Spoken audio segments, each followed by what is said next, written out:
Bonjour, je suis Dr Haïma Jamal. Je suis hémato-oncologue au CHUM et directrice médicale de l'unité d'innovation thérapeutique au CRCHUM. À l'unité d'innovation thérapeutique, on s'occupe des patients en oncologie qui participent à des essais cliniques de phase précoce. Les études cliniques, on les sépare en études cliniques de phase 1, de phase 2 puis de phase 3.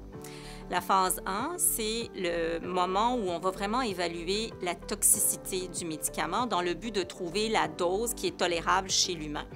On va commencer à des petites doses, puis on va les augmenter successivement chez un nombre limité de participants, puis on va étudier le profil de toxicité. Et dans l'étude de phase 2, on va aller chercher un signal d'efficacité qui nous permet de voir s'il y a quelque chose dans ces médicaments-là qui pourrait nous amener à avoir des taux de réponse intéressants, une rémission chez des patients avec cancer.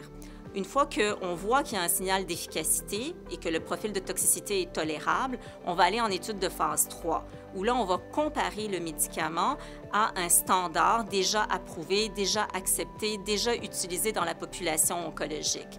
Cette étude-là va nous permettre de savoir si ce médicament qui est à l'étude est supérieur ou au minimum équivalent. Donc, les futurs médicaments qui seront utilisés dans la population oncologique, ils passent à travers ce processus de développement. Les patients qui sont visés par les essais cliniques précoces de phase 1 et 2, c'est généralement des patients pour qui les traitements standards ne fonctionnent plus. Ces patients-là sont encore en forme et ils désirent des traitements alternatifs qui pourraient peut-être avoir un impact sur l'évolution de leur maladie. Et dans ce contexte, ils enrôlent dans des traitements sur des essais cliniques précoces, sachant qu'il n'y a pas de garantie d'efficacité, que c'est expérimental. Les raisons pour participer à ces études pour les patients, elles sont multiples. Il y en a que c'est pour faire avancer la science, pour faire avancer la recherche.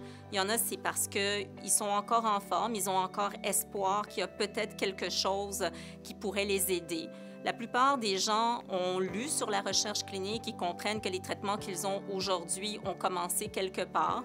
Ils veulent faire partie de cette évolution.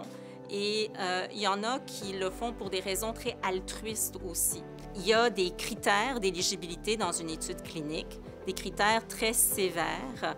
À la fin de la journée, on évalue le patient dans son entièreté, sa capacité à tolérer les traitements, sa compliance, c'est-à-dire se présenter aux visites. Les études cliniques demandent beaucoup de visites, beaucoup d'examens, des biopsies supplémentaires. Donc, c'est vraiment un partenariat entre l'équipe et le patient en termes de qu'est-ce qu'il est prêt à mettre comme temps et comme énergie dans ce genre d'études.